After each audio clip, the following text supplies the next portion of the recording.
The first time I saw him was across a field of corn, so tall it nearly swallowed us both. June heat pressed down like God's heavy hand, and sweat traced paths down my back beneath my simple cotton shirt.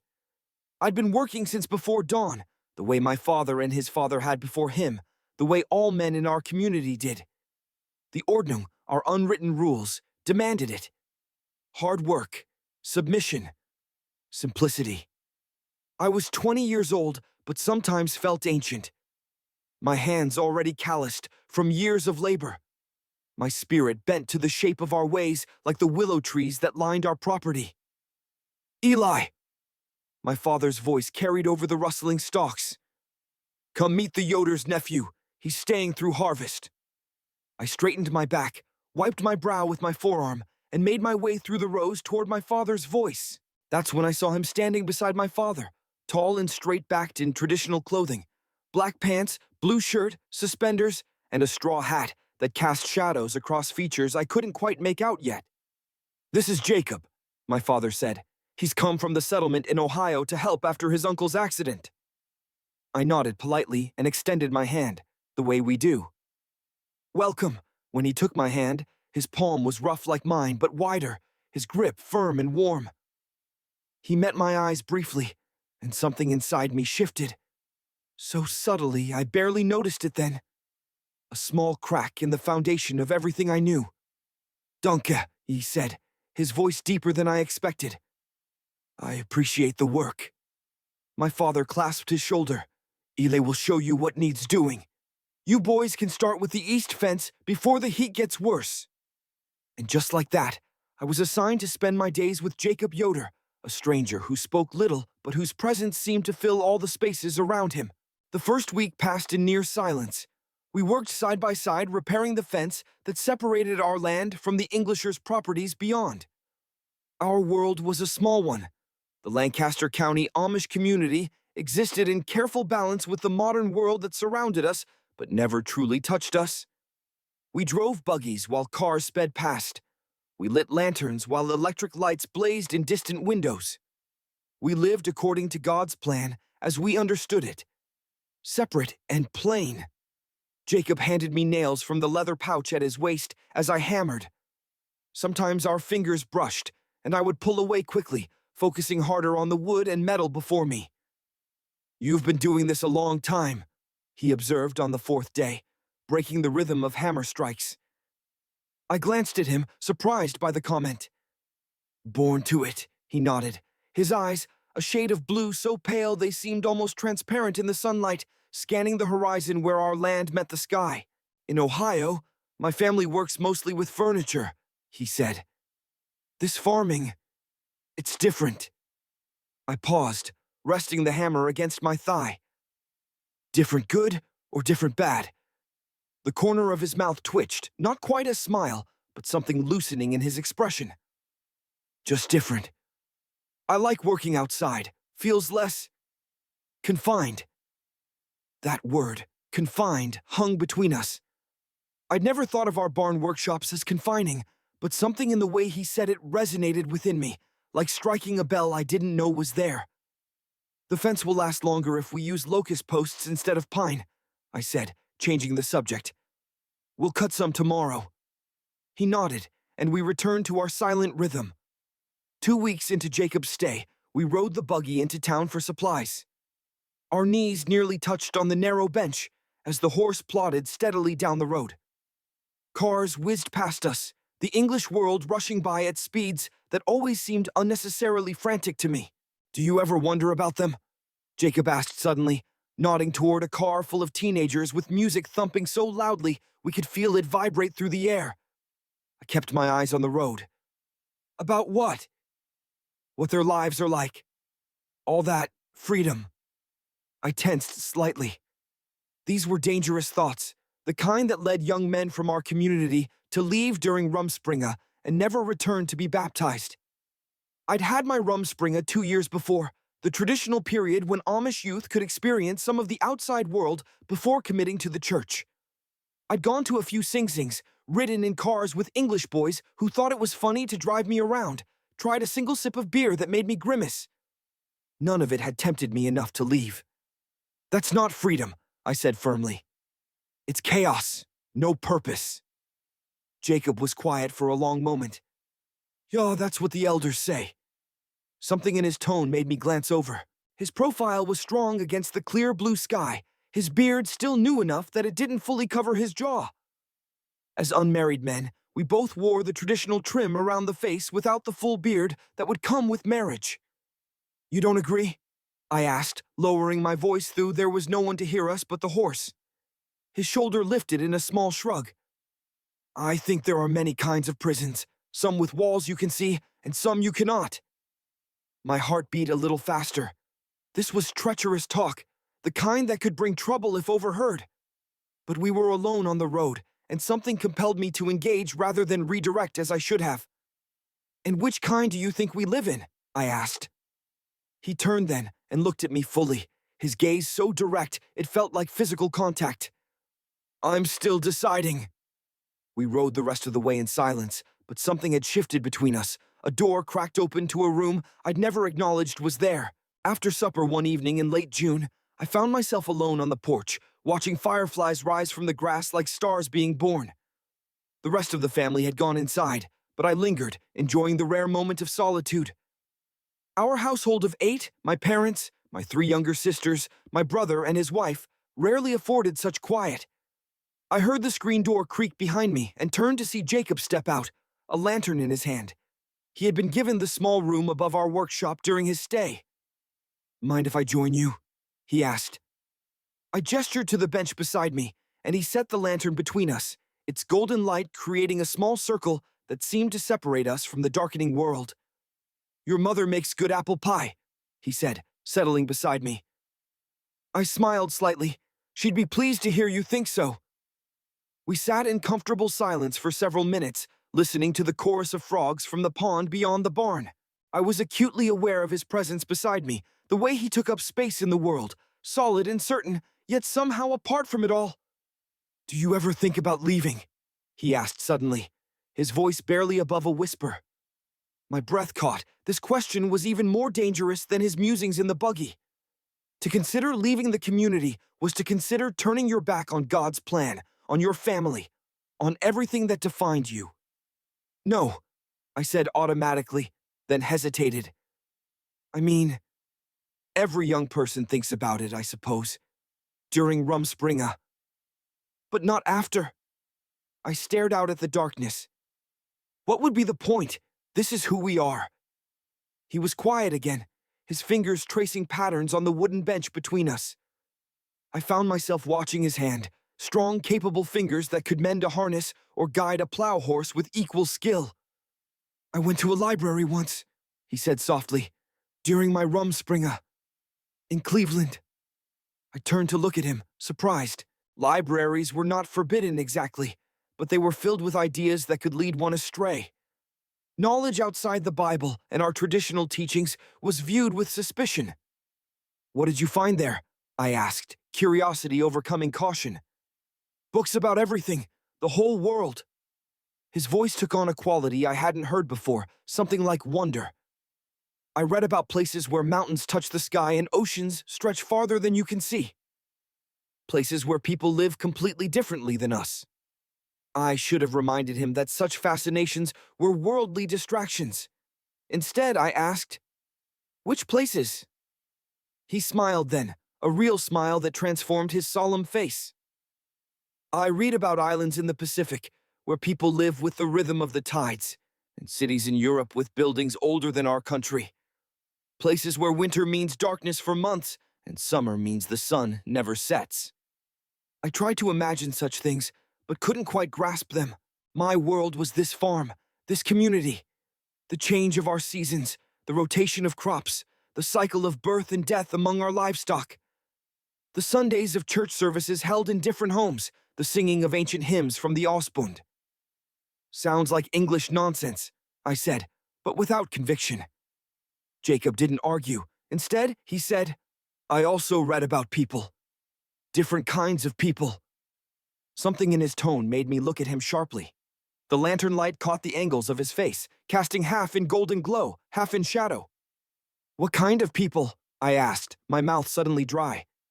He hesitated, then shook his head. It doesn't matter. Just different ways of living is all. The screen door opened again, and my mother's voice called out, Eli, is that you out there? Ja, ma'am, just getting some air with Jacob. It's late. Your father wants to start on the north field tomorrow before sunrise. We're coming in, I replied. Jacob stood first, picking up the lantern. As we walked toward the door, he said quietly, Thank you for sitting with me. Of course, I said, suddenly awkward. We're friends. The word felt strange in my mouth. We had friends in the community, of course, but friendship among men was practical, centered around work and church. What I felt stirring toward Jacob seemed different, though I wouldn't name how. He nodded and went toward the workshop where he slept, taking the lantern's light with him and leaving me to find my way in the darkness. July brought heat that seemed to bend the air above the fields. We harvested early hay, our shirts soaked through with sweat by mid-morning. One afternoon, working in the far pasture, I swung the scythe too enthusiastically and sliced a cut across my forearm. Dumb, I muttered, watching blood well up along the line of torn skin. Jacob was beside me instantly. Let me see. His fingers were gentle as he turned my arm to examine the wound. It wasn't deep enough to need stitches, but it was bleeding freely. Hold still, he said, pulling a clean handkerchief from his pocket. He wrapped it carefully around my arm, his touch precise. Pressure here. I nodded, trying to ignore how close he stood, how I could smell the clean sweat on his skin oozing with the scent of fresh-cut grass. Thanks, I managed. He tied off the makeshift bandage, but didn't step away. You work too hard sometimes, Eli, like you're trying to prove something. The observation caught me off guard. No one in my family had ever suggested such a thing. Work was simply what we did. The more, the better. Industry was virtue. What would I be trying to prove? I asked. His eyes met mine. That you belong here. I pulled my arm back, suddenly defensive. Of course I belong here. This is my home, my family's land. That's not what I meant, he said quietly. I turned away, heart racing. We should finish before the rain comes. But later, lying in bed that night with my bandaged arm throbbing dully, his words echoed in my mind. Had he seen something in me that I had spent years burying so deeply I thought it invisible? The thought terrified and, somehow, exhilarated me. After Sunday service in mid-July, held this week at the Miller's farm, Jacob and I were assigned to help with the horses while the community shared a meal. It was a welcome respite from the social obligations. I had never been comfortable with the large gatherings, the subtle matchmaking efforts of parents with unmarried daughters. We worked in companionable silence, unhitching horses and leading them to the temporary corral. The animals were docile, used to the weekly routine of transporting families to whichever home hosted service. Your preaching today was long, Jacob commented as we filled water troughs. I smiled slightly. Bishop Lapp gets carried away when he talks about worldly temptations. I noticed you weren't paying full attention. I looked at him sharply. Had others noticed my mind wandering? During service, I had found my gaze drifting repeatedly to where Jacob sat with the other unmarried men, had observed the way sunlight through the miller's windows caught in his hair. I was listening, I said defensively. Jacob unhitched another horse before responding. I didn't say you weren't listening, just that your thoughts seemed elsewhere. His tone held no judgment, only observation. I focused on my task, confused by my own reaction. The bishop's sermons don't change much week to week. And what about you, Eli Baylor? Do you change? The question hung between us, loaded with meaning I couldn't decipher, or perhaps was afraid to. We're not supposed to change, I finally said.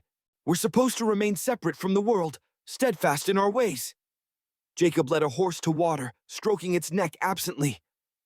And yet, the world changes around us. Even here. He gestured toward the distant sound of an airplane passing overhead. The boundaries get thinner every year. I had no answer for that. It was true that each generation faced new challenges in maintaining our separation. Cell phones had begun appearing secretly among some of the younger members. Solar panels now powered some tools that would have been forbidden a decade ago. What's it like? I asked suddenly. In Ohio, I mean. Is your settlement stricter? He considered this. In some ways. No running water in houses. No phones, even in shared phone booths like you have here. He paused. In other ways, less strict. More interaction with English neighbors. Some younger families are pushing for changes. And what do you think? About changes? His eyes met mine, steady and searching. I think God made the world vast and complex for a reason. I don't believe he intended for us to see so little of his creation. A dangerous thought, heretical even. Yet I couldn't bring myself to contradict him. Come, I said instead. They'll be looking for us soon. As we walked back toward the farmhouse, our shoulders nearly touching, I felt strangely light, as though something that had been pressing on me for years had momentarily lifted. August arrived with thunderstorms that left the air heavy and the fields sodden. During one particularly fierce storm, Jacob and I found ourselves trapped in the barn, having run for shelter when the first lightning split the sky and rain hammered on the roof as we sat on bales of hay, watching water stream from the eaves. Thunder rolled overhead, making the horses nervous in their stalls. They need calming, I said, standing. Jacob followed me to the nearest stall, where my father's plow horse, Moses, was shifting anxiously. We each took a side, stroking the great animal's neck and speaking soft words of comfort as thunder continued to crash outside. Easy, Jacob murmured to the horse. It's just go bowling up there.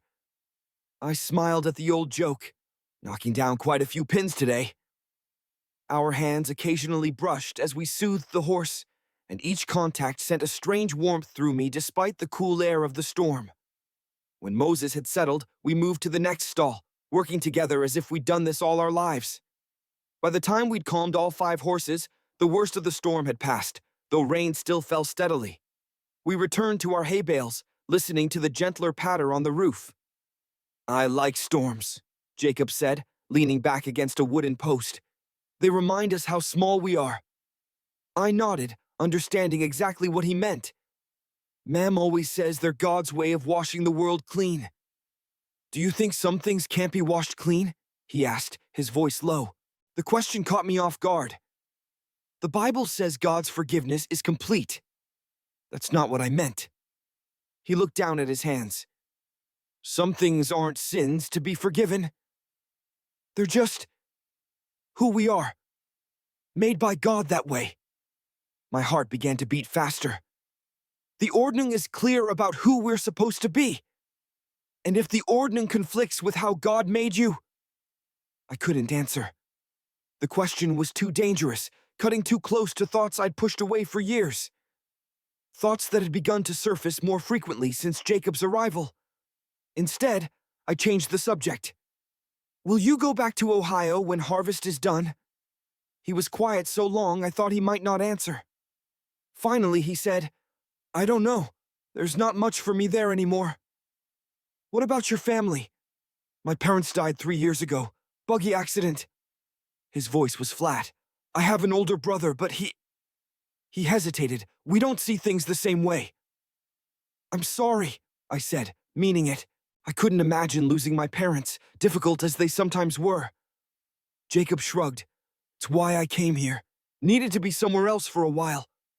A crack of lightning illuminated the barn briefly, followed by a rumble of thunder that seemed to roll through the very ground beneath us. One of the horses nickered nervously. Without thinking, I reached out and placed my hand on his arm. I'm glad you came. In the dim light of the storm-darkened barn, his eyes met mine. Something passed between us, unspoken but powerful, like the electricity in the air outside. Are you? He asked softly. I should have pulled my hand away, should have stood up, made an excuse about checking the horses again. Instead, I nodded, my throat too tight for words. He covered my hand with his own, warm and solid. Neither of us moved for what seemed like an eternity, the simple contact between us more profound than any words. Eventually, the rain slowed to a drizzle, and reality reasserted itself. I withdrew my hand, suddenly aware of what had transpired between us. Something small yet enormous in its implications. We should head back, I said, my voice sounding strange to my own ears. He nodded and stood, brushing hay from his pants. As we walked toward the barn door, he said quietly, "Thank you, Eli." For what? For being honest. Even if just for a moment. The words followed me all the way back to the house, through evening prayers and into my dreams that night. As August wore on, something shifted between us. We worked together as always, but there was a new awareness in every interaction. I found myself watching the way sunlight played across his features as he drove the plow, noticing how his hands moved with practiced precision when repairing harnesses. One evening, I found him behind the barn, shirt off as he washed at the pump after a day of work. Water glistened on his shoulders, his back strong and defined from years of labor. I stood frozen, knowing I should turn away, but unable to move.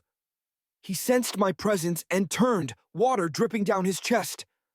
Our eyes met, and neither of us spoke for a long moment. "Sorry," I finally managed. "I didn't know you were—" "I'll come back." "It's fine," he said, reaching for his shirt but not putting it on immediately. "Just cooling off." The summer heat was indeed oppressive, but I felt a different kind of heat rising within me as I stood there. It was the same feeling that had been growing for weeks, something forbidden and frightening and wonderful all at once. "I should go," I said, but remained rooted to the spot. He stepped closer, still shirtless, close enough that I could see droplets of water clinging to his eyelashes. "Eli," he said softly, "what are you afraid of?" Everything, I wanted to say. Damnation, rejection, exile from the only world I'd ever known. But most of all, I was afraid of the truth that had been growing inside me since I was old enough to understand what made me different from the other boys. A truth I had prayed away countless nights, had confessed in coded language to God, had tried to bury beneath hard work and obedience. "We can't," I whispered, answering a question he hadn't quite asked. He didn't move closer, but he didn't step away either. "Can't what?" "Feel this," I said, the words barely audible. "Whatever this is." For the first time since I'd met him, Jacob looked uncertain. "And what is this, Eli?" I shook my head, unable to name it. "It's wrong." "Who says who?" There was a challenge in his voice now. "The Ordnung? The bishop? Or have you asked God yourself?" "Stop," I pleaded. To my relief, he did, stepping back and pulling his shirt over his head.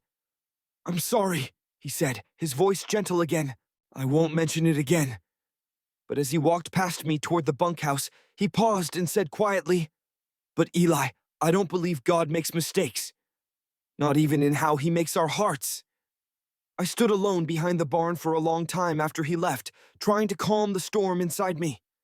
The last week of August brought the first hints of fall, cooler mornings, a few yellow leaves appearing on the maple trees that bordered our property. Jacob and I were assigned to repair the roof of the chicken coop before fall rains began in earnest. We worked in near silence, the awkwardness between us a tangible thing since our encounter behind the barn. I passed him nails, he hammered. We moved in careful coordination, always maintaining distance between us. By mid-afternoon, the roof was nearly complete. I was balancing on the edge, reaching for the last shingle, when my foot slipped on loose straw. For a heart-stopping moment, I felt myself falling. Then, strong hands gripped my waist, steadying me. "Careful," Jacob said, his voice close to my ear. I regained my footing but didn't move away from his hands immediately. The contact, even through my shirt, sent warmth spreading through me. "Thanks," I managed. He held on a moment longer than necessary before releasing me. We finished the roof in silence, but something had changed again, the wall between us cracking just enough to let light through. That evening, after supper, I found myself walking toward the barn without clear purpose. The full moon cast everything in silver light, making the familiar landscape seem otherworldly. As I approached, I saw a figure sitting on a hay bale outside the barn door, Jacob, gazing up at the stars. I should have turned back. Instead, my feet carried me forward until I stood beside him. "Mind if I join you?" I asked, echoing his words from weeks before. He gestured to the space beside him, and I sat, careful to leave appropriate distance between us. Above us, the night sky blazed with stars, far more than you could ever see in the cities of the English, where electric lights dimmed the heavens. We sat in silence for several minutes, both contemplating the vastness above. My father used to say that when God feels far away, we should look at the stars, Jacob finally said, that they're how he reminds us of his vastness. I nodded. It's hard to feel important when you look up there. Maybe that's good sometimes, to feel small. I glanced at him. The moonlight carved his profile in silver and shadow, making him look like something from a dream. Is that why you're out here? To feel small? He turned to meet my gaze. No, I came out here to feel something. The honesty in his voice broke something loose inside me. Jacob, You don't have to say anything, he interrupted gently. I understand what's at stake for you here. This is your home, your family, everything you know. And for you? I asked. What's at stake for you? He was quiet for a long moment. I told you, my brother, and I don't see things the same way. What I didn't tell you is why. He took a deep breath. He found letters from a friend in another settlement. Letters that made it clear how I feel about men. My breath caught. Though I had sensed this truth hovering between us, hearing it spoken aloud made it real in a way that was both terrifying and exhilarating. What happened? I asked, my voice barely audible. He gave me a choice, confess to the elders and accept their judgment or leave quietly. I chose to leave, came to my uncle here. He gazed back up at the stars. I've been moving between settlements ever since, never staying long enough for questions to start. The pain in his voice was palpable. I thought of what such a life must be like, always moving, always hiding, never belonging. I'm sorry, I said inadequately. He shrugged. It's the life I have, at least until I decide to leave altogether. Leave the faith? The very thought sent a chill through me. The community, he corrected, not necessarily the faith. God and I still have our conversations. He smiled slightly. They're just a bit more complicated these days. We fell silent again, the weight of his revelation hanging between us. I thought of all the sermons I'd heard condemning what Jacob had just confessed to, what I myself felt, but had never had the courage to name. Are you afraid? I finally asked. Of what? Of damnation. For feeling this way. He considered the question seriously. I used to be. Spent years praying for God to change me. But then I realized something. He turned to look at me directly. The God who made the stars and the earth and everything on it. Would he really condemn someone for loving? But the Bible has been interpreted many ways through many centuries, he said gently. And it also says God is love. That's the part I hold on to. I had no answer for this. My entire life had been structured around a clear understanding of right and wrong, of rules to follow and boundaries never to cross. Jacob's words suggested a faith more complex, more personal than anything I'd been taught. We sat in silence again, but it was a different kind of silence now, full of unspoken possibilities. After what might have been minutes or hours, Jacob stood. It's late. We should both get some rest. I nodded and stood as well. As we walked back toward the buildings, him to his room above the workshop, me to the house, our paths diverged. Good night, Eli, he said softly. Good night. I'd only taken a few steps when I turned back. Jacob? He paused, looking back at me questioningly. Thank you, I said, for trusting me. He nodded once, then continued on his way, disappearing into the workshop door. That night, I lay awake for hours, Jacob's words echoing in my mind. Would God really condemn someone for loving? The question challenged everything I had been raised to believe. Yet something about it resonated with a deeper truth I had always sensed but never acknowledged. The first day of September dawned cool and clear. Jacob and I spent the morning harvesting early apples from the orchard, working in companionable silence. Something had shifted between us since our conversation under the stars, a new understanding, a shared secret. As the sun reached its zenith, we took a break in the shade of the largest apple tree.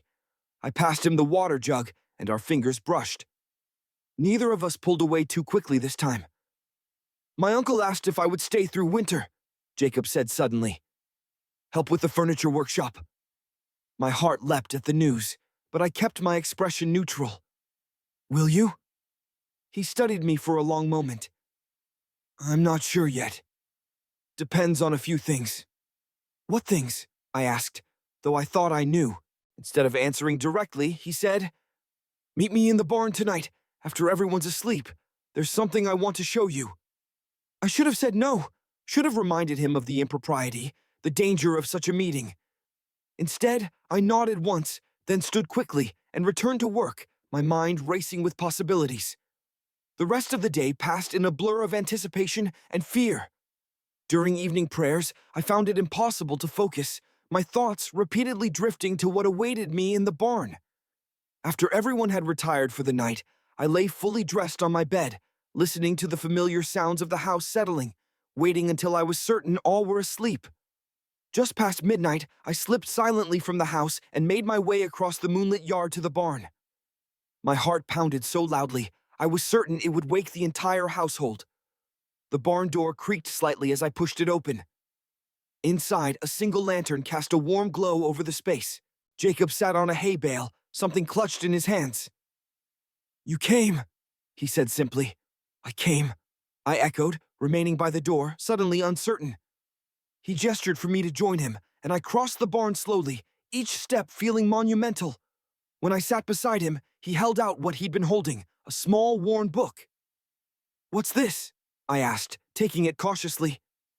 Poetry, he said, from the library I told you about. I've kept it with me. I turned the book over in my hands. It was small enough to fit in a pocket, its cloth cover faded with age and handling. Is it English poetry? He nodded. Open it. I did, carefully turning the fragile pages. The book fell open naturally to a page that had been read many times, a corner turned down to mark it. Jacob reached over and drew his finger along a passage, our heads bending close together to see in the dim light. Read it, he whispered. I squinted at the faded print and read aloud. I am not yours, not lost in you, not lost, although I long to be. Lost as a candle lit at noon, lost as a snowflake in the sea.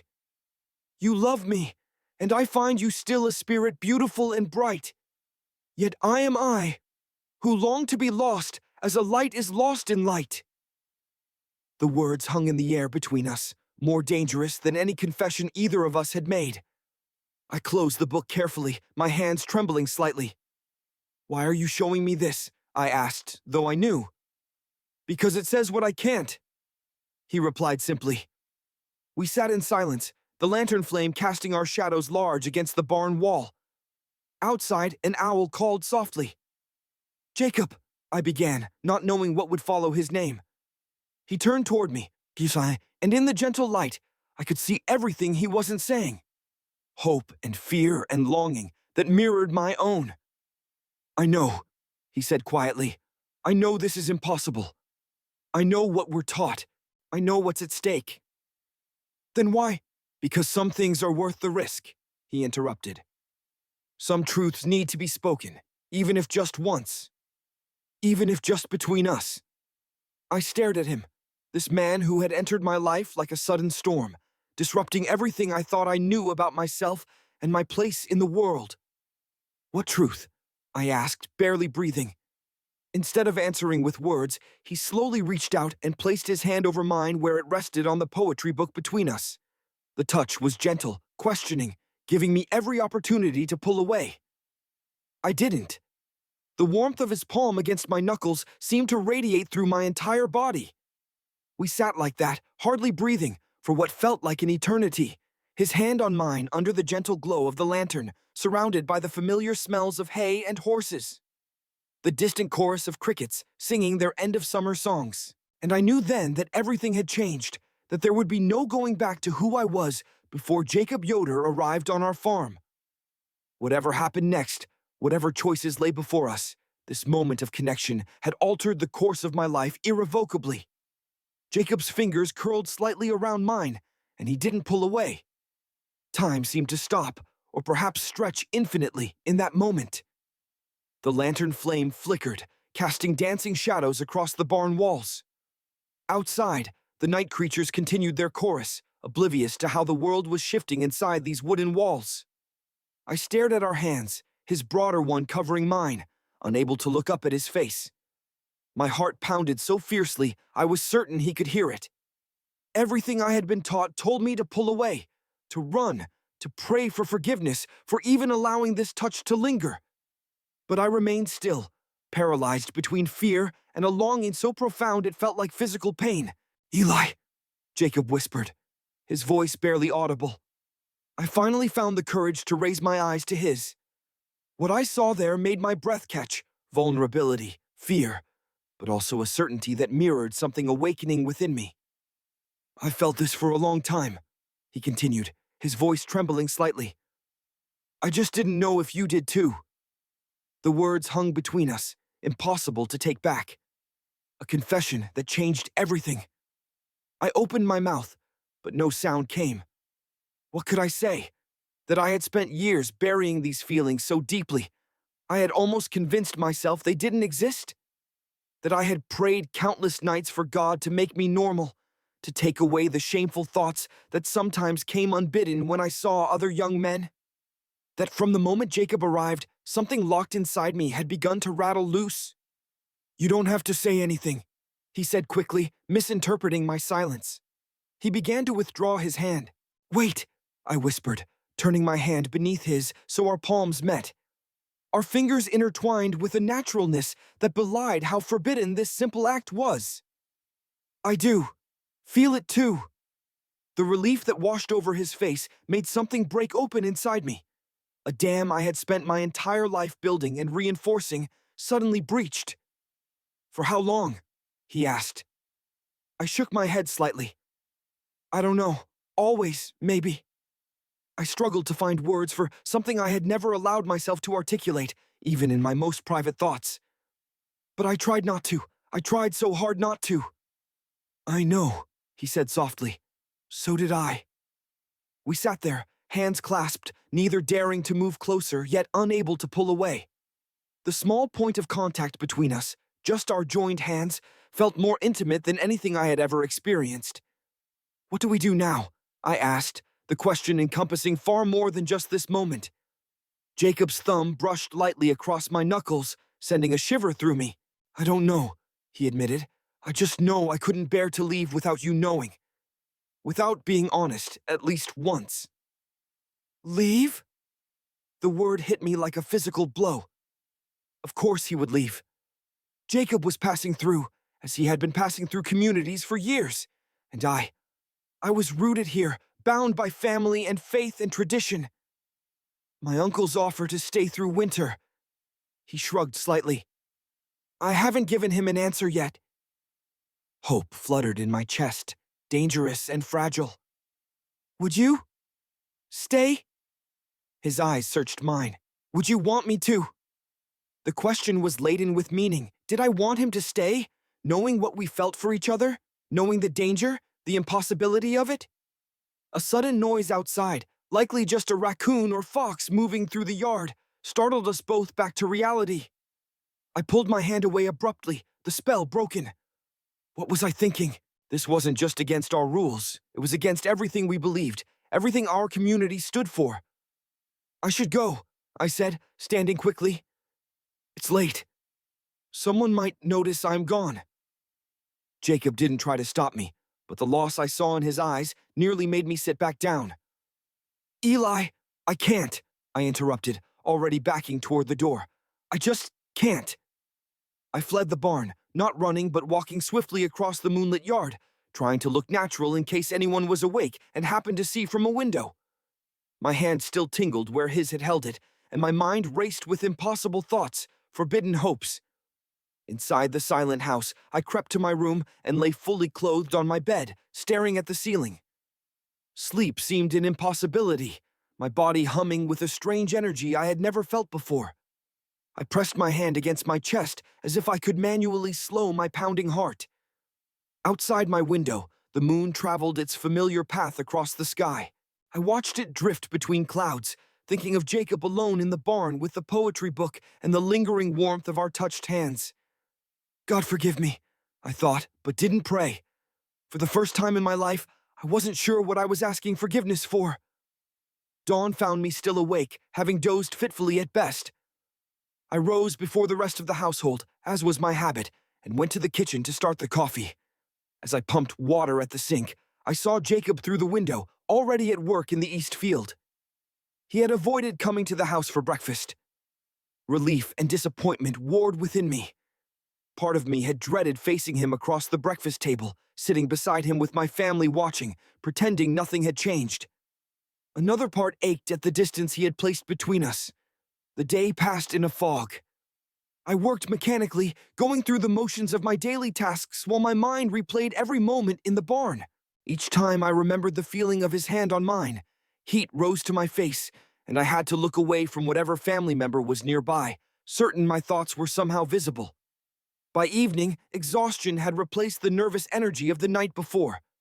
I sat silently through supper, responding only when directly addressed. My mother asked if I felt unwell. I blamed the heat, though the day had been mild. Later, as I sat on the porch, helping my youngest sister Sarah with her sewing, I saw Jacob walking toward the workshop where he slept. Our eyes met briefly across the yard. He nodded once, a barely perceptible gesture, then disappeared into the building. I pricked my finger with the needle and sucked at the small spot of blood, my heart racing again.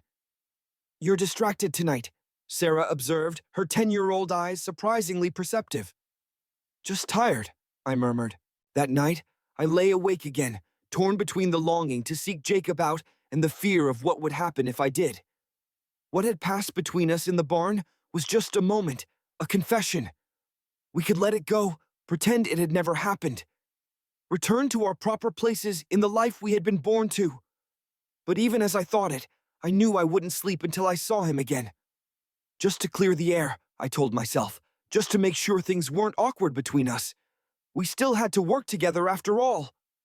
When the house had been silent for an hour, I slipped out once more. The night was cooler than the one before, autumn asserting itself. I pulled my jacket closer as I crossed the yard, not toward the barn this time, but toward the workshop. I hesitated at the door, my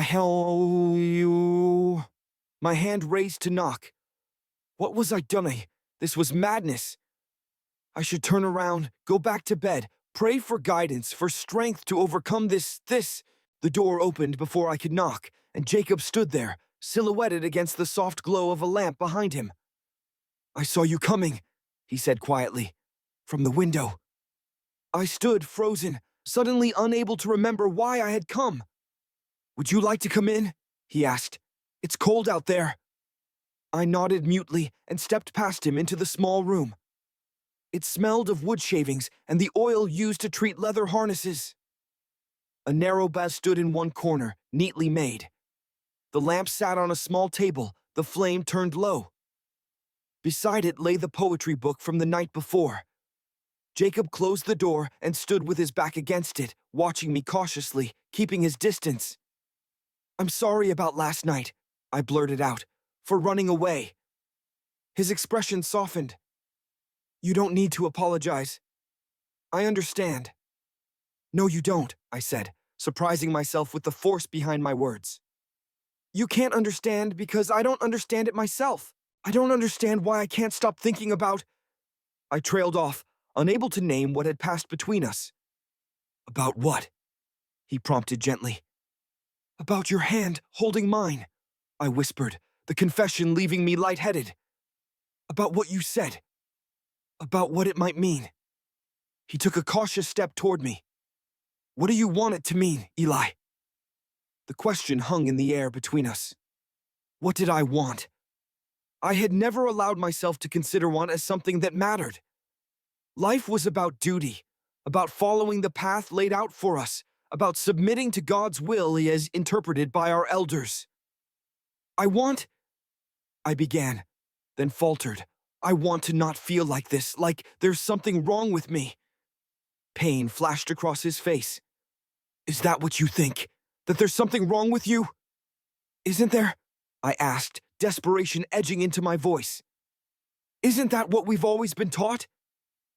He took another step closer. And what if what we've been taught is wrong? What if God made us exactly as we are? That can't be true, I said, but without conviction. Why not? He challenged. Did God not make the tall and the short, the quick and the slow? Those who are good with numbers and those who are good with animals? Why not this too? I had no answer. The questions were too big, too threatening to the foundations of everything I believed. I don't know what to do, I admitted, suddenly exhausted. I don't know how to feel this way and still be who I'm supposed to be. Who are you supposed to be, Eli? He asked softly. Who says so? God? Or men? I sank down onto the edge of his bed, the weight of these questions too heavy to bear standing. He hesitated, then sat beside me, careful to leave space between us. I'm afraid, I confessed. Of what? Of everything. Of feeling this way. Of not feeling this way. Of what happens if someone finds out. Of what happens if you leave. The words tumbled out, unstoppable now that I had begun. Eli, he said gently, look at me. I turned to face him, his features softened by the low lamplight. I'm afraid too, he said simply. I've been afraid for years. Running from settlement to settlement, never belonging at anywhere. Always watching my words, my glances. It's no way to live. Then why do you? A small, sad smile crossed his face. Because the alternative seemed worse. Until now. My heart stuttered. What's different now? You know what's different, he said softly, and I did. The understanding passed between us, unspoken but undeniable. I should go, I said, standing abruptly. Before someone notices. He nodded, rising as well. Will I see you tomorrow? The question was weighted with meaning beyond the obvious. Would I continue whatever this woe between us? Or would I retreat to safety? To the known. I rise before dawn, I said. I walk along the creek sometimes. To think. His eyes held mine. It's a good place to think. I nodded once and slipped out into the night, my heart lighter than it had been in days, perhaps years. The creek that ran along the eastern edge of our property was shrouded in mist when I arrived just as the first pale light of dawn was breaking. Birds were beginning their morning songs, and somewhere in the distance, a fox barked. I stood on the small wooden bridge, watching the water flow beneath, thinking about paths and journeys and destinations. I sensed rather than heard him approach, a shift in the air around me. I didn't turn, but smiled slightly at the familiar footfall on the wooden planks. Good morning, Jacob said quietly, coming to stand beside me at the railing. You come here often?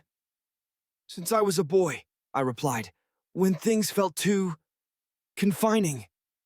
He nodded, understanding.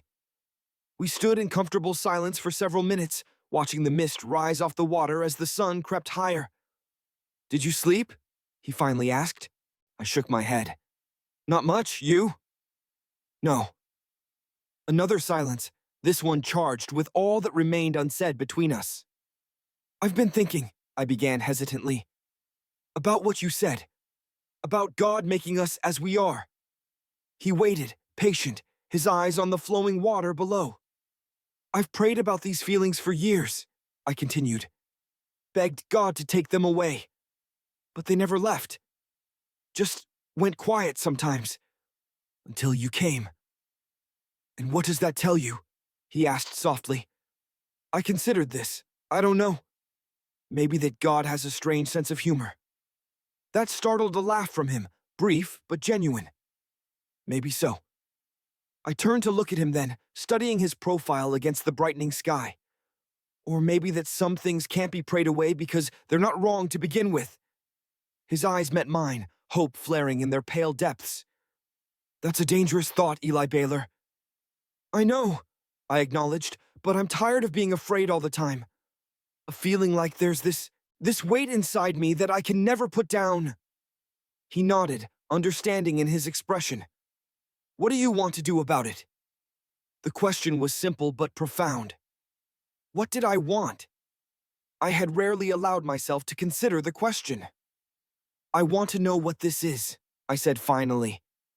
"Between us. I want to understand it before I decide anything else." "That seems fair," he agreed.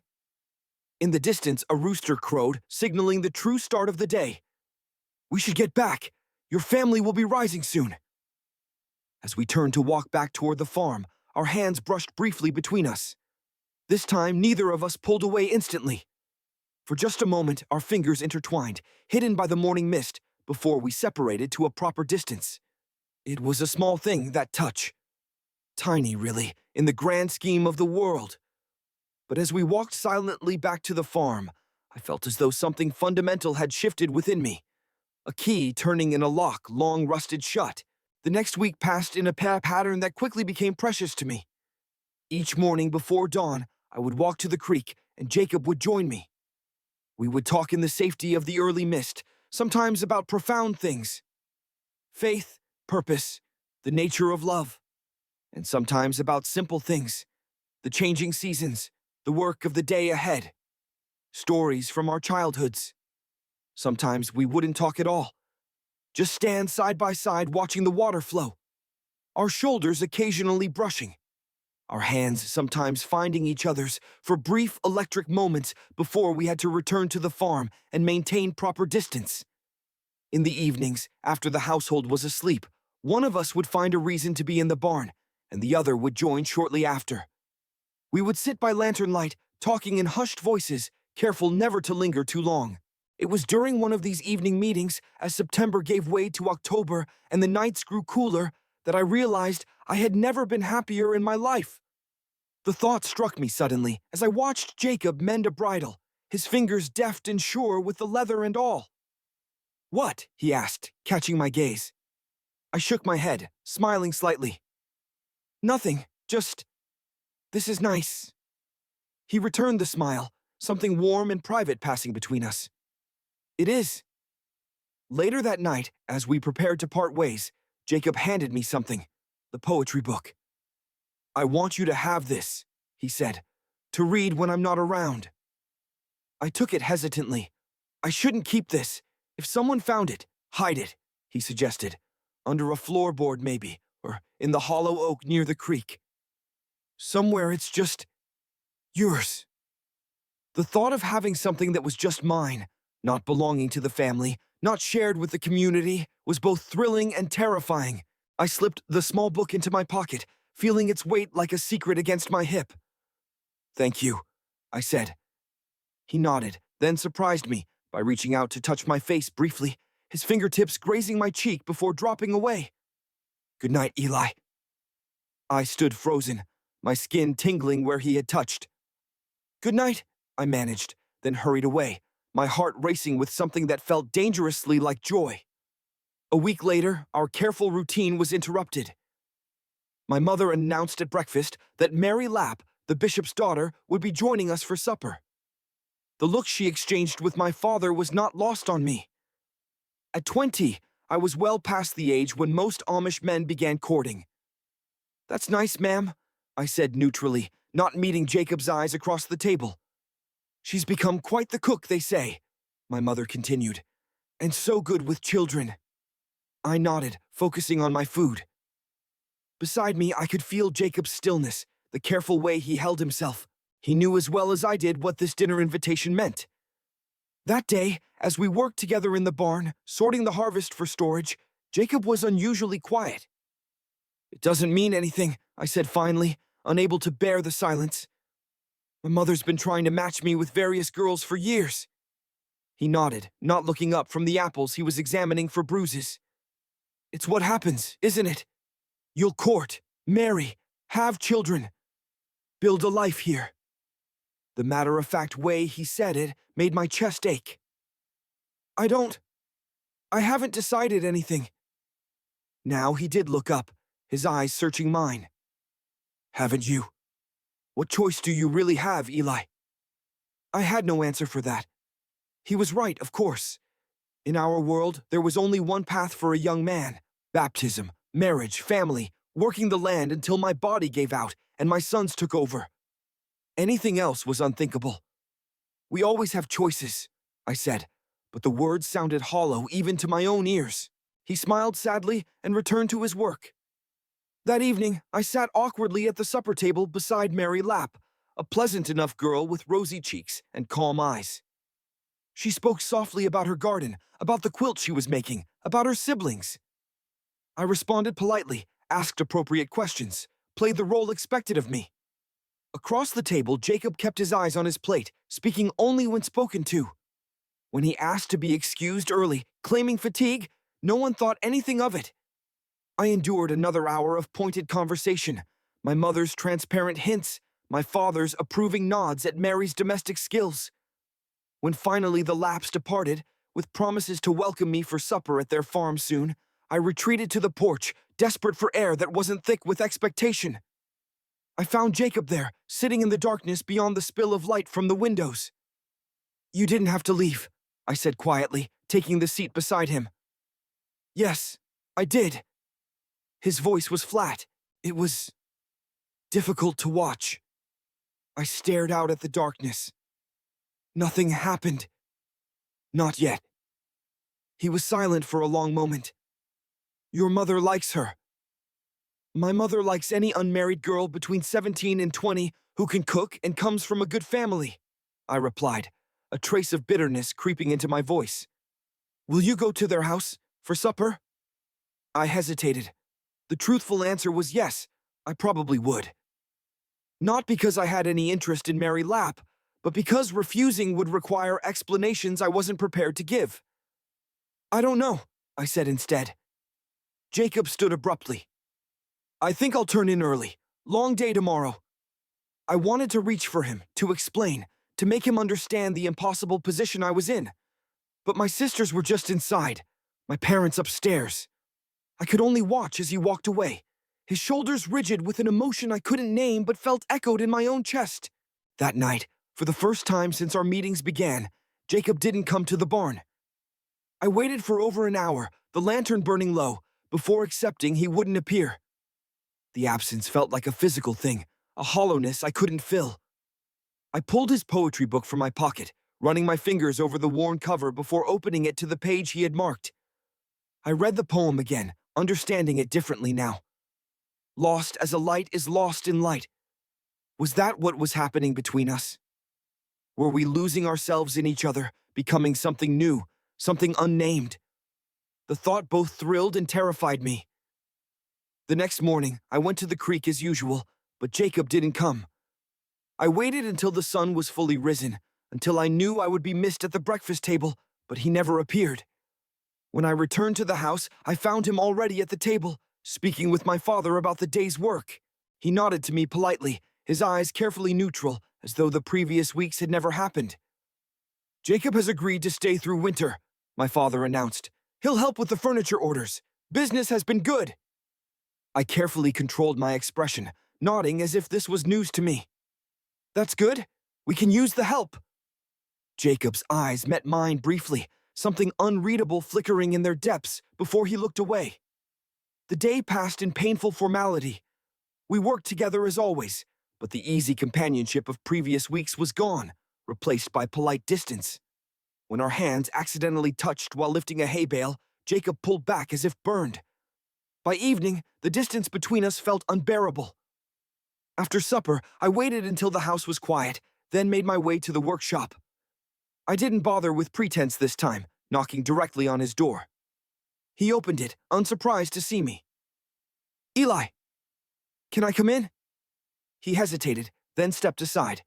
The room was the same as before, but somehow felt different, colder. "Why are you avoiding me?" I asked directly.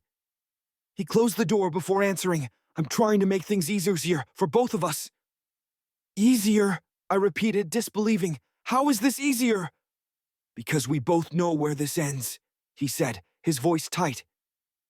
"You'll do what's expected. You'll marry Mary Lapp or someone like her. You'll have a family. And I'll be What? Your secret? Something shameful you hide in barns and by creek beds. His words hit me like physical blows. Jacob, I've lived that life, Eli. Moving from place to place, hiding who I am, stealing moments of honesty where I can find them. I thought I could do it again, but he shook his head. Not with you. It would break me. So you'd rather have nothing? I demanded, anger rising to cover the pain his words caused. You'd rather pretend none of this happened. I'd rather not watch you choose someone else while pretending it doesn't matter to me, he corrected, his own anger surfacing. I'd rather not lose pieces of myself waiting for moments you can spare from your real life. This is my real life, I protested. All of it, including whatever this is between us. He laughed without humor. And what exactly is this between us, Eli? Have you even named it to yourself yet? I stared at him, my heart pounding. Had I named it? Even in the privacy of my own thoughts, had I allowed myself to put a word to the feeling that flowed between us? I care for you, I said finally, the words inadequate even as I spoke them. Something like disappointment flickered across his face. I know you do. What do you want from me, Jacob? I asked, desperation edging into my voice. What can I possibly give you that wouldn't destroy everything else in my life? His expression softened. Nothing. That's the problem. I don't want you to destroy your life. I can't be part of half of one anymore. The finality in his voice terrified me. I took a step closer to him. Please don't do this. Don't pull away from me. Eli, no, I interrupted. You don't understand. Before you came, I was sleeping through my life, going through the motions, praying for feelings I didn't have, hiding feelings I did have. I was half alive. And then you... I trailed off, unable to articulate the transformation his arrival had sparked in me. And then I what? He prompted gently. You made me feel alive, I whispered, for the first time. And I don't know what to do with that. I don't know how to be this person who feels so much and still be the person I'm supposed to be. But I know I can't go back to before. I can't. The raw honesty in my voice surprised even me. Jacob stood very still, watching me with an intensity that made my skin prickle. What are you saying? He asked carefully. I'm saying I don't want to lose you, I admitted. I'm saying I'll find a way to make this work. Somehow. He took a step toward me, close enough now that I could feel the warmth radiating from him. And Mary Lapp? The supper at her parents' house? I swallowed hard. I'll find an excuse. I'll tell my mother I'm not interested. This time, he said, but there will be others. Your parents want grandchildren, Eli. The community expects it. You're the eldest son. I know, I acknowledged. But I need time. Time to figure things out. He repeated. His hand rose slowly, hesitantly, to touch my face, his palm warm against my cheek. Time is all we have, isn't it? I leaned into his touch, my eyes closing briefly. When I opened them, he was watching me with such tenderness it made my chest ache. I'm sorry for pulling away, he said softly. I thought it would hurt less. Did it? He shook his head, a small, sad smile on his lips. Not even a little. We stood like that, his hand on my face, my heart beating too fast for what felt like an eternity. Then, so gradually I might have imagined it, he began to lean closer. I knew what was about to happen. I had time to step back, to turn away, to stop it. I didn't. Instead, I held perfectly still as Jacob's lips brushed against mine, the contact so light it was barely there. He pulled back slightly, searching my face for a reaction. I stood frozen, every nerve in my body suddenly, painfully alive. Then, before I could think better of it, I leaned forward and returned the kiss, clumsy and uncertain but undeniably intentional. His hand slid from my cheek to the back of my neck, steadying me as the kiss deepened, becoming something I had never imagined could exist between two people. It was gentle but sure, a conversation without words, an answer to questions I hadn't known how to ask. When we finally broke apart, both breathless, I rested my forehead against his, overwhelmed by the intensity of feeling coursing through me. I should go, I whispered, though everything in me rebelled against the idea of leaving. He nodded, his hand still on the back of my neck. Tomorrow? At the creek? Yes, I promised. I'll be there. As I walked back to the house, my lips still tingling, my mind reeling, I felt like a different person than the one who had knocked on Jacob's door an hour before. Something fundamental had changed, a threshold crossed from which there was no returning. For the first time in my life, I didn't pray for forgiveness before sleep. Instead, I touched my fingers to my lips, remembering the feeling of his mouth on mine, and whispered a prayer of gratitude. October deepened, painting the landscape in rich golds and crimsons. Jacob and I settled into a new routine, more careful than before, but also more honest. Each stolen moment, a brush of hands while working, a private smile across a crowded room, our dawn meetings by the creek, our hushed conversations in the barn at night, felt precious beyond measure. And there were kisses now. Cautious at first, then increasingly bold. Hidden in the shadows of the barn, in the early morning mist by the creek, once daringly behind the workshop when the rest of the family was engaged with visitors. Each time I expected to feel the weight of guilt, of sin. Instead, I felt something like grace, a rightness that contradicted everything I had been taught, but resonated with something deeper, something that felt like truth. But as our private world grew richer, the pressures of the outer world increased as well. My mother mentioned Mary Lapp frequently, her hints becoming less subtle. My father spoke of neighbors who had built homes for their sons when they married, of land that might be available to expand our farm. The implicit expectations hung over me like storm clouds, threatening the fragile happiness I had found. We can't keep doing this forever, I said one morning as Jacob and I stood on the creek bridge, our fingers loosely intertwined between us. Someone will notice eventually. He was quiet for a moment. I know. What do we do? I asked, the question that had been haunting me for weeks. He turned to look at me fully, his expression serious. Have you ever thought about leaving, Eli? Really thought about it? The question shouldn't have surprised me, but it did. Leaving? You mean the community? For good? He nodded. There's a whole world out there. Places where people like us can live openly. People like us. I repeated. It was the first time either of us had acknowledged that what we shared might be part of something larger, a category of being that extended beyond ourselves. Yes, he said simply. I stared at the water flowing beneath the bridge. Leaving would mean excommunication. Being shunned by my family, my community. Never seeing my parents or siblings again, unless they chose to leave as well. Something I knew they never would. I don't know if I could do that, I admitted, the words painful to speak aloud. Jacob's hand tightened around mine.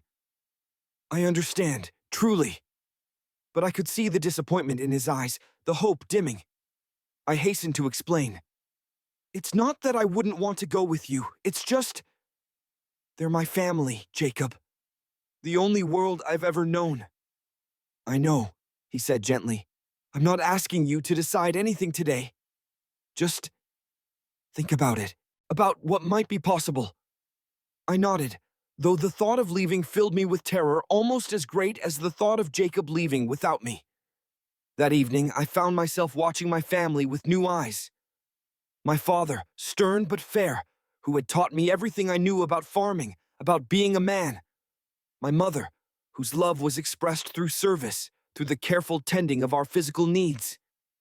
My sisters, who looked up to me, who trusted me to be the elder brother they could rely on. My younger brother and his wife, expecting their first child in spring. Could I leave them? Never see my niece or nephew grow up? Never again sit at the table where I had taken meals my entire life? But then I thought of Jacob, of the feeling of his hand in mine, his lips on mine, of the way my heart felt full to bursting when we were together, the way time seemed to bend and stretch in his presence, of the person I was becoming, more honest, more alive, more truly myself than I had ever been. Could I give that up? Return to the half-life I had lived before? There seemed to be no path forward that didn't require an unbearable sacrifice. 2 days later, disaster nearly struck. Jacob and I were in the barn late in the evening, sitting closer than propriety would allow, my head resting on his shoulder as he read aloud from the poetry book by lantern light. So absorbed were we in each other that we didn't hear the approaching footsteps until it was almost too late. Jacob heard them first, stiffening suddenly. We sprang apart just as the barn door began to open. I grabbed a harness that needed mending. Jacob picked up a pitchfork. By the time my brother David entered, we were the picture of two young men innocently engaged in evening chores. "There you are," David said, his expression revealing nothing unusual. "Ma'am was wondering where you'd gone off to, Eli." My heart was pounding so hard, I was certain he must hear it. "Just finishing up some work," I managed, keeping my voice steady with effort. David nodded. "Jacob, my father wanted me to tell you we're expecting the lumber delivery tomorrow for the new cabinet orders. He'd like you to help unload when it arrives." "Of course," Jacob replied, his voice impressively normal. When David had gone, we looked at each other, the same fear reflected in both our faces. "That was too close," I whispered. Jacob nodded, setting down the pitchfork. "We need to be more careful." But being careful meant seeing less of each other, and that thought was almost as painful as the fear of discovery. We retreated to quick moments at dawn, to fleeting touches while working, to conversations conducted in glances across rooms. The distance was agonizing. I found myself watching Jacob across rooms, memorizing the shape of his hands, the way his brow furrowed in concentration, the rare flash of his smile. Each stolen glance was both nourishment and starvation. A week after our near discovery, I received the dreaded invitation to supper at the Laps. My mother delivered the news with poorly concealed excitement, already discussing which shirt I should wear, whether I should bring a gift. "It's just supper, ma'am," I said, trying to keep the strain from my voice. "Of course," she agreed, though her eyes told a different story. "But it's good to make an effort." Later, I found Jacob alone in the wood shop, planing boards for a cabinet. Wood shavings curled around his boots, and dust caught in the afternoon light streaming through the windows. I stood watching him for a moment, admiring the fluid strength in his movements. "I've been invited to the Laps for supper," I said without preamble. His hands stilled on the plane, but he didn't look up. "When?" "Saturday evening." He nodded once, resuming his work with methodical precision. "You should go."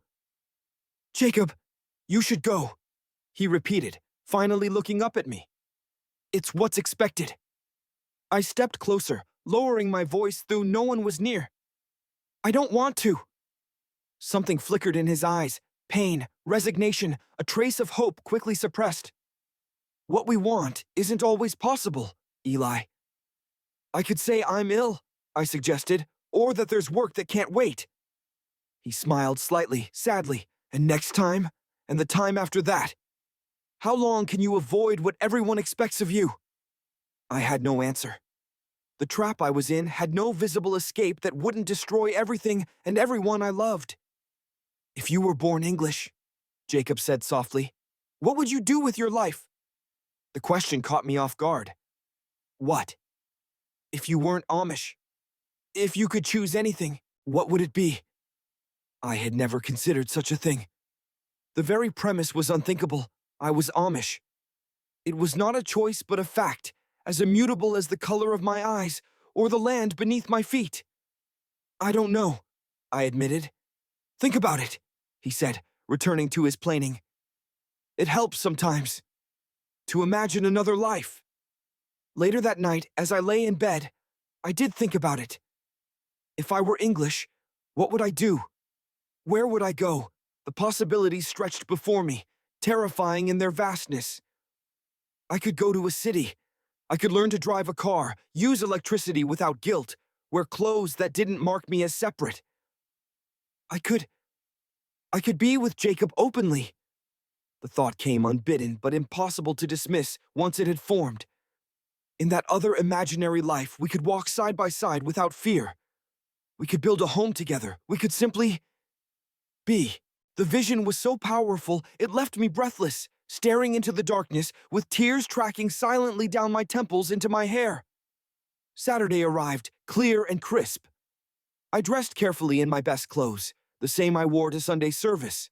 My mother fussed over me, smoothing invisible wrinkles, reminding me to thank Mrs. Lapp for the meal, to compliment Mary's cooking if she had helped prepare it. I nodded mechanically, my mind elsewhere. I hadn't seen Jacob all day. He had left before dawn for an errand in town with my father, and they hadn't yet returned. I wondered if he had arranged it deliberately to avoid seeing me leave for the Lapps.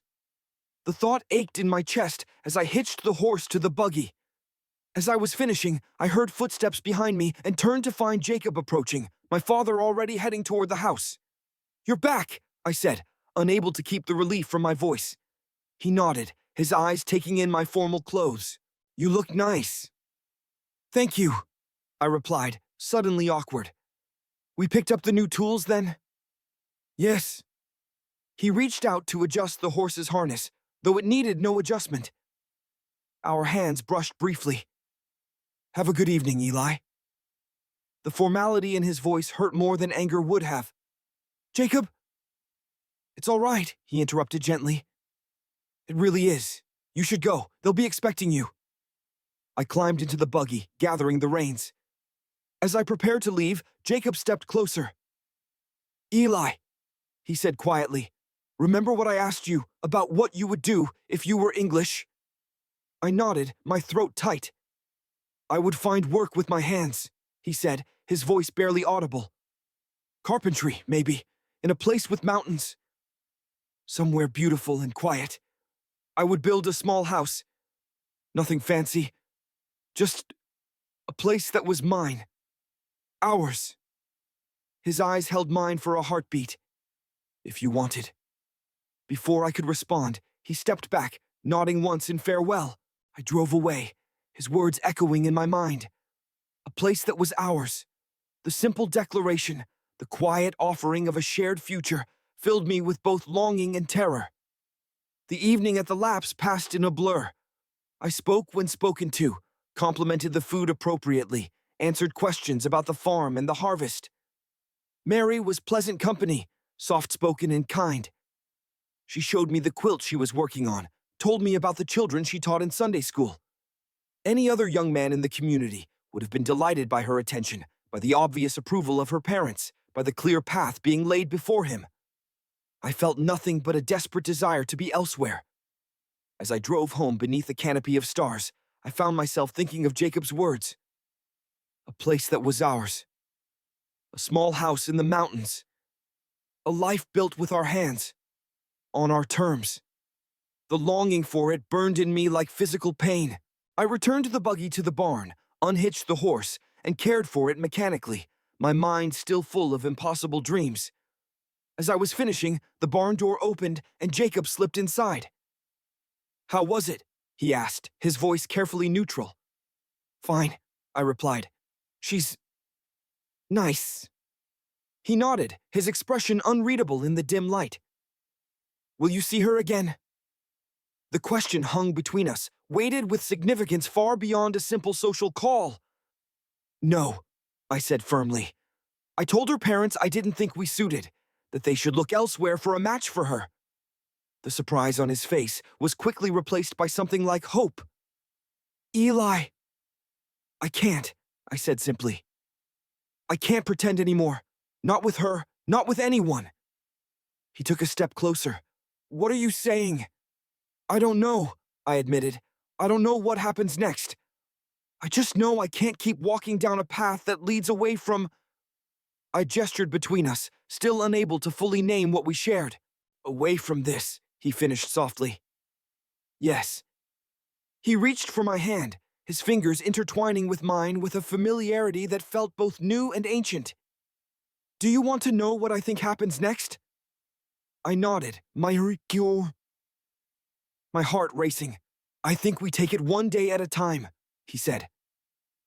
"I think we find moments where we can be honest with ourselves and each other. And I think—" He hesitated.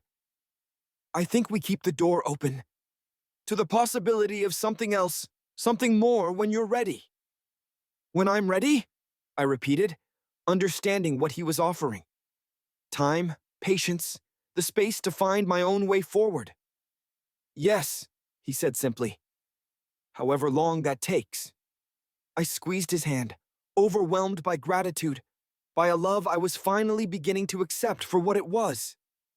Thank you. In response, he drew me closer, his free hand coming up to cup my face as he kissed me. Not the tentative kisses of earlier weeks, but something deeper, a promise sealed between us. When we broke apart, I rested my forehead against his, breathing him in. I should go inside, before they wonder where I am. He nodded, stepping back reluctantly. Tomorrow? At the creek? Always, I promised. November arrived with the first frost, painting the field silver in the early morning light. Jacob and I continued our dawn meetings by the creek, now wrapped in heavy coats, our breath visible in the cold air. One such morning, as we stood watching ice crystals form along the creek's edge, Jacob said suddenly, I met someone in town yesterday, an Englishman who runs a carpentry business near Lancaster. Oh? I tried to keep my voice casual, though something in his tone made my heart beat faster. He's looking for help. Someone who knows traditional woodworking methods. He paused. I told him I might know someone. I turned to look at him fully. You? He nodded. It would mean leaving here. Finding a place in town. Another pause. It could be a start. Something different. You're thinking of leaving? The thought sent panic through me, though I tried to hide it. I'm thinking of options, he corrected gently. For both of us. The implication hung in the air between us, that I might go with him. Leave the community, the farm, everything I had ever known. I can't ask you to do that, I said. To leave your family, your life here. You're not asking, he replied. I'm offering. There's a difference. I stared at the partially frozen creek, my thoughts in turmoil. When would you go? After Christmas, he said. If I decide to take it. 2 months. We had 2 months before this decision would have to be made. The knowledge settled like a stone in my stomach, both too soon and far too distant. You don't have to decide anything now, Jacob said, reading my expression. I just wanted you to know that there are possibilities. I nodded, unable to form words around the emotions battling within me. As November deepened, so did the connection between Jacob and I. We found more moments alone. Early mornings, late evenings, the occasional afternoon when work separated us from the rest of the family. Each stolen moment felt increasingly precious as the deadline of Jacob's potential departure grew closer. One evening in late November, we sat in the hayloft of the barn, a lantern burning low beside us. Outside, the first snow of the season fell softly, muffling the world in white silence. Jacob had his arm around me, my head resting on his shoulder, our bodies pressed close for warmth as much as comfort. Tell me about the place you would live, I said, if you take the job in Lancaster. He was quiet for a moment, thinking. There's a small apartment above the workshop, nothing fancy, but it has windows that catch the morning light, and you can see the hills in the distance. Would there be room for 2? I asked, the question barely audible. His arm tightened around me. Yes, he said simply, if that's what you wanted. I closed my eyes, trying to imagine it. A life with Jacob, away from the farm, away from everything familiar. A life where we could be together openly, or at least more openly than here. The thought was both thrilling and terrifying. I've never lived anywhere but here, I said. I know. I wouldn't know how to be out there, in the English world. He turned slightly to look at me. You'd learn. We both would. My family would never forgive me, I whispered, giving voice to my greatest fear. Jacob was quiet for a long moment. That's the hardest part, he finally acknowledged. And I can't tell you it wouldn't hurt. It would, every day, probably. Then how do people do it? I asked. How did you? He considered this. You find new family. Not to replace the one you lost, but to help fill the space they left. And you hold on to the hope that someday they might understand, even if they never approve. I thought of my parents, my siblings. The idea of never seeing them again, of being dead to them in all but fact, was almost unbearable. I don't know if I'm brave enough, I admitted. Jacob pressed a kiss to my temple. You're braver than you think, Eli Baylor. But whatever you decide, know that I... He hesitated, then continued softly. I love you, and that won't change, whatever happens next. The words, spoken aloud for the first time, hung in the air between us. Simple, profound, changing everything and nothing at once. I love you too, I whispered, the admission both terrifying and the easiest thing I had ever said. He kissed me then, deep and sure, his hand cradling the back of my head as though I were something precious. In that moment, surrounded by falling snow and golden lantern light, the future with all its complications seemed distant, unimportant compared to the certainty of what we felt for each other. December brought Christmas preparations, and with them, less time for Jacob and I to be alone. The workshop was busy with orders for the holiday, and the house filled with extended family visiting for the season. We stole moments where we could. Brief touches while working side by side, meaningful glances across crowded rooms, the occasional precious minute alone in the barn or workshop. Christmas itself passed in a blur of church services, family meals, and traditional celebrations. I watched Jacob interact with my family, teasing my younger sisters, discussing carpentry techniques with my father, helping my mother with the heavy lifting of holiday preparations, and felt a bittersweet ache. He fit here, in this life. We could continue this way, perhaps. Stolen moments, careful distance in public. A love hidden in shadows, but I knew it wasn't enough. Not for him, and increasingly, not for me. The day after Christmas, I found Jacob alone in the workshop, finishing a small wooden box, a gift, I realized, as he carefully sanded the edges. Is that for me? I asked, closing the door behind me. He looked up, smiling slightly. How did you know? Just a guess, I replied, moving closer to examine his work.